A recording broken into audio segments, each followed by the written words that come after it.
Selama ini kita diajarkan bahwa Candi Prambanan adalah mahakarya Hindu terbesar di Indonesia. Tapi, bagaimana jika saya katakan ada simbol-simbol aneh di dalamnya yang tidak pernah tercatat di buku sejarah? Simbol yang seakan-akan berasal dari keyakinan yang berbeda, atau bahkan dari peradaban yang lebih tua dari yang kita bayangkan. Apakah mungkin Prambanan bukan sepenuhnya Hindu? Ataukah ada lapisan cerita lain yang sengaja disembunyikan selama berabad-abad? Bersiaplah, karena apa yang akan kamu dengar malam ini bisa mengguncang cara kita melihat salah satu ikon terbesar Nusantara. Di tengah hamparan sawah dan modernisasi kota Sleman, berdiri sebuah mahakarya batu yang telah menjadi ikon Indonesia, Candi Prambanan. Selama puluhan tahun kita meyakini candi ini adalah perwujudan kejayaan agama Hindu di Nusantara, sebuah monumen agung yang dipersembahkan untuk Trimurti Brahma, Wisnu dan Siwa. Namun, di balik keanggunannya yang megah, ada potongan-potongan misteri yang seakan tidak pernah mendapat tempat dalam buku sejarah resmi. Beberapa arkeolog independen, sejarawan alternatif, bahkan seniman lokal mulai berbisik tentang ukiran-ukiran aneh yang tidak lazim ada di kuil Hindu. Simbol-simbol ini tersembunyi di sela-sela relief, tersembunyi di ruang-ruang gelap yang jarang dijamah turis. Dan ketika diteliti lebih dekat, mereka tampak tidak sesuai dengan ikonografi Hindu klasik. Apakah mungkin selama ini kita keliru memahami identitas asli Prambanan? Apakah candi ini bukan sepenuhnya Hindu? Atau bahkan bukan Hindu sama sekali? Ketika kamu menelusuri lorong-lorongnya yang dingin, cahaya matahari senja memantul samar di permukaan batu andesit yang sudah berlumut. Ukiran-ukiran relief Ramayana terpampang jelas, seperti yang kita pelajari di buku pelajaran. Tapi jika kau berhenti sejenak dan memperhatikan lebih saksama, kau akan menemukan simbol-simbol geometris yang tidak terkait dengan kisah Ramayana maupun Mahabharata. Ada pola spiral berulang yang mirip simbol matahari dari budaya yang jauh lebih tua. Ada ukiran makhluk dengan kepala burung, tetapi memiliki tubuh manusia, yang tidak sepenuhnya serupa dengan Garuda dalam tradisi Hindu.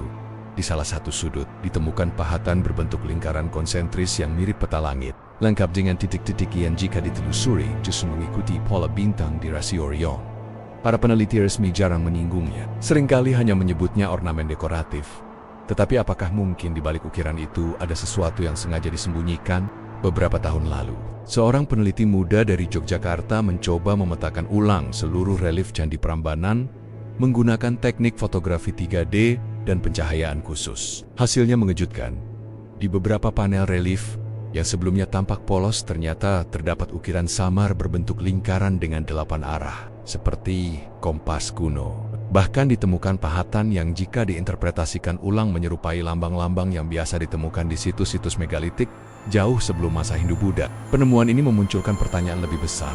Apakah Prambanan berdiri di atas situs yang jauh lebih tua? Apakah para pembangun Hindu hanya membangun ulang atau memperluas situs suci yang sudah ada? Teori ini mungkin terdengar gila.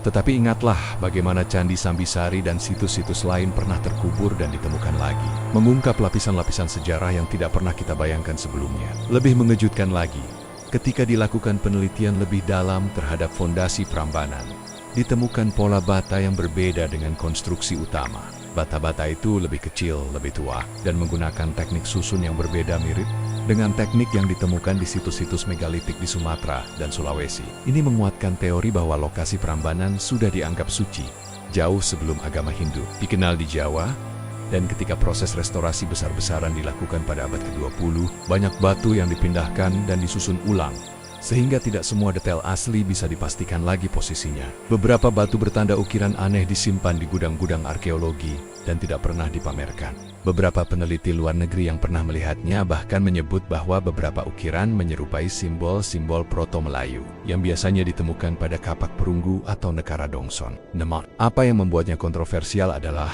bagaimana temuan-temuan ini seakan tidak pernah muncul dalam publikasi resmi. Ketika seorang arkeolog lokal mencoba menulis tentang pola astronomi di Prambanan, makalahnya sulit diterbitkan. Ketika seorang seniman mencoba memamerkan foto-foto ukiran aneh itu, pamerannya ditolak oleh beberapa galeri dengan alasan kurang relevan dengan sejarah resmi. Ini memunculkan spekulasi liar. Apakah ada yang sengaja menutupi fakta bahwa Prambanan bukan murni Hindu? Ataukah ini hanya masalah metodologi akademik? Yang jelas, fakta bahwa simbol-simbol aneh itu memang ada. Bisa dilihat siapapun yang cukup jeli, sudah cukup untuk memicu rasa penasaran banyak orang. Jika kita menelusuri catatan sejarah, tidak ada prasasti yang secara langsung menyebut Prambanan seperti yang kita kenal sekarang. Nama aslinya masih diperdebatkan, dan beberapa ahli menyebutnya sebagai Candi Rara Jonggrang, sebuah legenda lokal tentang seorang putri yang dikutuk menjadi batu. Legenda ini sendiri memuat simbol-simbol metaforis tentang pengkhianatan, kutukan, dan transformasi. Beberapa penulis alternatif mengaitkan legenda ini dengan ritual-ritual kesuburan kuno, bahkan dengan tradisi pemujaan leluhur yang lebih tua dari Hindu. Mungkinkah legenda itu menyimpan petunjuk bahwa situs ini pernah digunakan untuk sesuatu yang sama sekali berbeda sebelum akhirnya menjadi candi Hindu? Pertanyaan-pertanyaan seperti ini mengubah cara kita memandang bangunan batu itu bukan sekadar monumen agama, tetapi lapisan-lapisan memori budaya yang saling menumpuk. Cerita yang paling mencengangkan datang dari seorang mantan pekerja restorasi pada tahun 1980-an. Dalam sebuah wawancara tidak resmi, ia mengaku pernah menemukan batu dengan ukiran yang mirip tulisan asing. Bukan aksara Jawa kuno, bukan pula aksara India. Ukiran itu menyerupai simbol-simbol spiral dan garis sejajar seperti yang ditemukan di beberapa situs megalitik Sulawesi Tengah. Batu itu konon dipindahkan ke gudang dan tidak pernah terdengar lagi kabarnya. Apakah ini bukti nyata bahwa Prambanan berdiri di atas situs yang jauh lebih tua dan lebih misterius? Ataukah hanya kebetulan belaka dari pengrajin batu masa lalu? Hingga hari ini, tidak ada jawaban pasti. Namun, apapun jawabannya, satu hal menjadi jelas. Candi Prambanan bukan hanya monumen tunggal dengan satu lapisan sejarah. Ia adalah arsip batu yang menyimpan berbagai zaman, berbagai kepercayaan, dan berbagai narasi. Ia menjadi saksi bisu pertemuan budaya lokal, pengaruh India, dan mungkin sesuatu yang lebih kuno lagi. Dan justru karena itulah, misteri simbol-simbol aneh di dalamnya menjadi jendela bagi kita untuk melihat sejarah dengan cara yang lebih luas. Bukan untuk meniadakan peran Hindu, tetapi untuk mengakui bahwa identitas Nusantara lebih kaya dan kompleks daripada yang pernah kita pelajari. Saat matahari terbenam dan lampu-lampu mulai menyinari menara-menara batu Prambanan, siluetnya tampak begitu agung dan menakutkan sekaligus. Turis-turis sibuk mengambil foto, sementara di balik bayangan mereka, ukiran-ukiran kuno tetap diam, menyimpan rahasianya. Mungkin suatu hari, ketika generasi baru arkeolog datang dengan pikiran yang lebih terbuka, kita akan menemukan jawaban yang lebih jelas. Atau mungkin, beberapa misteri memang sengaja dibiarkan tetap misteri untuk menjaga pesona dan magisnya situs ini. Apapun itu, Prambanan tetap berdiri, menantang kita untuk terus bertanya, apakah benar kita sudah memahami siapa yang membangunnya, untuk apa, dan simbol apa yang mereka tinggalkan untuk kita. Ketika malam kian larut dan kompleks Candi Prambanan mulai sepi, hanya suara serangga dan desir angin yang menemani. Muncul pertanyaan yang terus mengganggu pikiran banyak orang yang pernah menyelidiki simbol-simbol aneh itu. Beberapa laporan lama dari kolonial Belanda menyebutkan bahwa saat penggalian pertama kali dilakukan pada abad ke-19, ditemukan batu-batu dengan pola ukiran yang tidak bisa diidentifikasi. Catatan itu kini sulit ditemukan karena tersimpan dalam arsip yang jarang dibuka. Beberapa sejarawan menduga bahwa pihak kolonial sengaja tidak mempublikasikannya untuk menjaga narasi, bahwa Jawa hanyalah penerima budaya dari India, bukan pusat budaya itu sendiri. Jika benar demikian, maka simbol-simbol aneh yang kini kita temukan bukan hanya ornamen biasa, melainkan bukti bahwa jauh sebelum Hindu masuk, wilayah ini sudah memiliki tradisi spiritualnya sendiri yang kemudian berbaur dengan budaya luar. Ketika teori ini beredar, banyak yang menuduhnya sebagai teori konspirasi. Namun semakin banyak bukti yang muncul, semakin sulit untuk diabaikan. Bahkan, sejumlah foto lama yang ditemukan di koleksi pribadi seorang arkeolog Belanda memperlihatkan batu dengan ukiran spiral dan figur bertangan empat yang bukan ikonografi Hindu atau Buddha manapun. Apakah mungkin selama ini ada upaya sistematis untuk memudarkan identitas asli dari bangunan ini, agar dunia hanya mengenalnya sebagai candi Hindu, padahal lapisan sejarahnya jauh lebih kompleks? Perdebatan ini semakin panas ketika seorang peneliti independen mengungkap bahwa ada beberapa ruangan tertutup di kompleks Prambanan yang jarang sekali diakses publik maupun peneliti karena alasan keselamatan.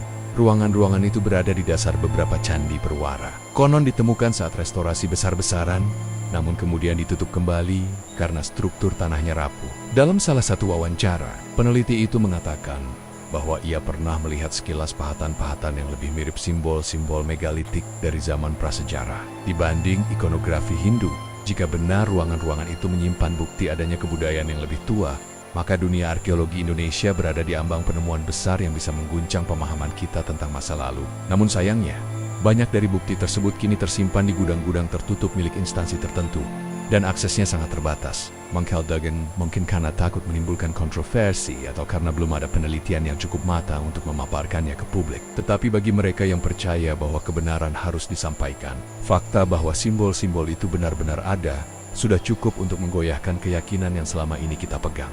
Di sisi lain, kita tidak bisa menutup mata bahwa narasi resmi yang selama ini kita pelajari di sekolah memiliki peran penting dalam membentuk identitas bangsa. Menggugatnya tanpa dasar yang kuat bisa berbahaya. Namun, menutup mata dari bukti-bukti baru juga tidak kalah berbahaya. Ketika para arkeolog muda mulai menggunakan teknologi pemindaian modern seperti LiDAR dan pemetaan 3D, mereka menemukan hal-hal yang membuat bulu kuduk merinding. Beberapa menara ternyata memiliki orientasi astronomi yang tidak sepenuhnya sesuai dengan pola Hindu klasik. Sudut-sudut tertentu justru mengarah ke titik-titik penting dalam kalender pertanian lokal Jawa kuno. Seakan candi ini juga berfungsi sebagai penanda musim dan upacara agraris. Jika ini benar, maka fungsi Candi Prambanan jauh lebih kompleks daripada sekadar tempat pemujaan Hindu.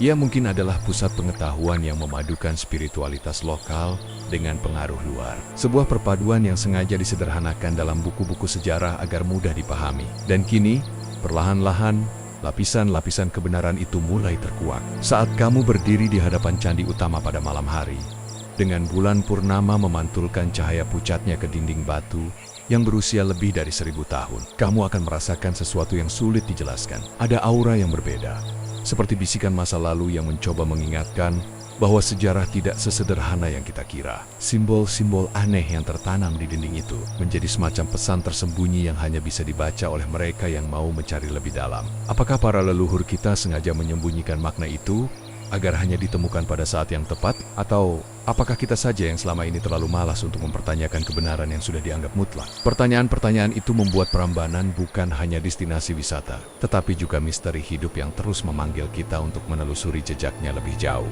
Dan pada akhirnya, ketika semua teori dan spekulasi itu menumpuk, kita harus bertanya pada diri kita sendiri. Apakah kita siap menerima bahwa Prambanan bukan hanya warisan Hindu, melainkan warisan sebuah peradaban campuran? Bahkan mungkin warisan dari peradaban yang sengaja dihapus dari buku-buku sejarah. Jika ya, maka kita harus membuka pikiran dan hati untuk meneliti ulang, menggali kembali, dan mungkin menemukan hal-hal yang tidak pernah kita duga. Karena sejarah bukanlah sesuatu yang beku.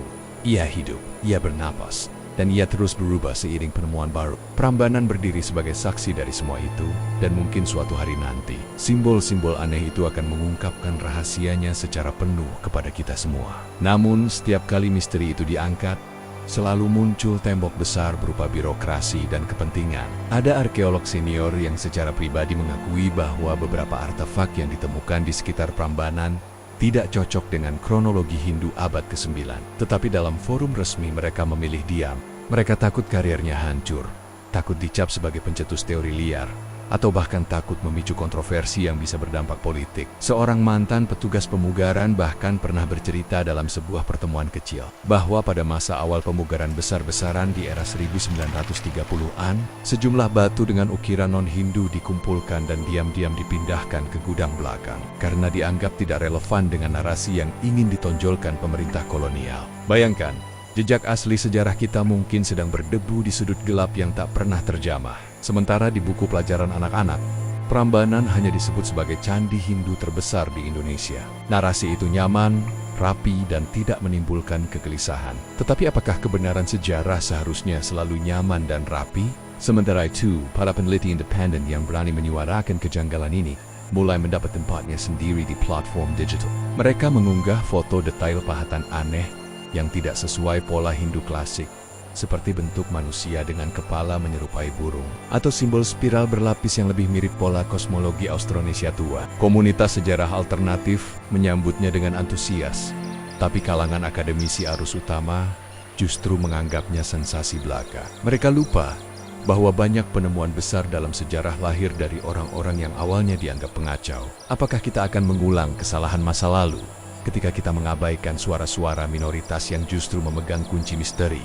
Atau kita akan belajar membuka ruang dialog baru yang lebih jujur? Prambanan, dengan segala kemegahannya, kini menjadi medan pertempuran narasi antara konservatisme sejarah dan keberanian untuk menggali lebih dalam. Jika kita berani jujur, simbol-simbol itu tak akan mungkin muncul begitu saja. Para leluhur tidak pernah memahat tanpa alasan. Setiap garis, setiap pola, Setiap arca menyimpan makna yang dalam, entah tentang siklus hidup, pemujaan, atau petunjuk arah spiritual yang kini hilang.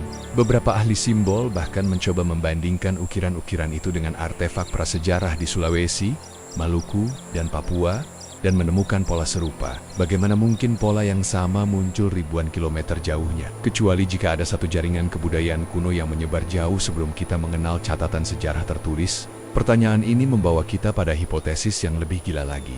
Mungkinkah ada peradaban asli Nusantara yang telah lebih dulu membangun pusat-pusat spiritual? Dan ketika budaya Hindu masuk, mereka tidak membangun dari nol, melainkan membaurkan dengan apa yang sudah ada. Jika ya, maka Prambanan bukan sekadar candi Hindu, tetapi sebuah lapisan sejarah yang jauh lebih tua dan kompleks. Malam semakin pekat, dan di kejauhan terdengar gamelan dari acara hajatan desa, seolah menjadi latar suara bagi kisah yang tak pernah terjawab. Bayangkan para pemahat batu 1000 tahun lalu, bekerja siang dan malam, tidak hanya memikirkan estetika, tetapi juga menyelipkan pesan yang hanya bisa dibaca oleh generasi yang tepat. Pesan itu mungkin terkubur, mungkin diputarbalikkan, mungkin dilupakan, tetapi setiap orang yang datang dan memandang dinding-dinding hitam berlumut itu, akan merasakan getaran yang sulit dijelaskan. Ada sesuatu yang ingin keluar, sesuatu yang ingin diceritakan ulang, dan ketika kamu melangkah keluar dari kompleks candi, meninggalkan siluetnya yang berdiri melawan langit malam, kamu akan membawa pertanyaan itu pulang. Apakah kita sudah benar-benar mengenal warisan leluhur kita? Ataukah kita hanya mengenal versi yang sudah dimanipulasi zaman? Narasi ini tidak selesai hanya dengan satu jawaban. Ini adalah undangan untuk terus menggali, terus mempertanyakan, terus mencari. Karena sejarah bukan hanya untuk dikenang, tapi untuk ditelusuri kembali agar identitas kita sebagai bangsa semakin jelas. Dan ketika suatu hari nanti simbol-simbol aneh itu akhirnya terungkap maknanya, dunia akan melihat Prambanan bukan hanya sebagai monumen batu yang indah, tetapi sebagai saksi bisu dari sebuah peradaban yang selama ini tersembunyi di balik narasi resmi. Pada akhirnya, Candi Prambanan berdiri bukan hanya sebagai tumpukan batu yang disusun dengan tangan-tangan terampil 1000 tahun lalu, tetapi juga sebagai cermin yang memantulkan wajah kita sendiri sebagai bangsa. Ia menyimpan lapisan-lapisan cerita yang mungkin tidak pernah sepenuhnya terungkap di buku pelajaran atau museum resmi. Ia menyimpan simbol-simbol yang memancing rasa ingin tahu, memaksa kita mempertanyakan narasi yang selama ini kita anggap mutlak. Mungkin benar bahwa ada pengaruh Hindu yang kuat di sana. Tetapi bagaimana jika di baliknya tersembunyi jejak sebuah peradaban lokal yang jauh lebih tua? Sebuah peradaban yang tidak sekadar dihapus, tetapi dilebur ke dalam cerita yang lebih mudah diterima zaman. Kesimpulannya, misteri simbol aneh di Prambanan bukan hanya tentang agama atau sejarah arsitektur, tetapi tentang keberanian kita untuk menelusuri ulang siapa diri kita. Selama berabad-abad, generasi demi generasi berjalan melewati candi ini tanpa pernah bertanya lebih jauh. Kini, kita punya kesempatan untuk menggali makna yang lebih dalam. Bukan untuk menentang keyakinan atau mengubah sejarah secara sembrono, tetapi untuk menghormati kebenaran yang mungkin selama ini terkubur. Prambanan mengingatkan kita bahwa sejarah adalah teka-teki yang belum selesai, dan hanya bangsa yang mau mempertanyakan masa lalunya yang dapat melangkah ke masa depan dengan penuh kesadaran. JD, lain kali ketika kamu berdiri di pelataran Prambanan dan memandang pahatan-pahatan batu yang diam dalam keanggunannya, ingatlah bahwa setiap simbol, setiap retakan, setiap ornamen bisa jadi adalah suara masa lalu yang berbisik, "Cari tahu kami." Jangan puas dengan cerita yang sudah jadi, karena di sanalah identitas sejati kita mungkin sedang menunggu untuk ditemukan kembali. Sampai jumpa di penjelajahan sejarah berikutnya. Jangan lupa like, share, dan subscribe agar kamu tidak ketinggalan misteri-misteri lain yang siap mengguncang keyakinan kita tentang masa lalu.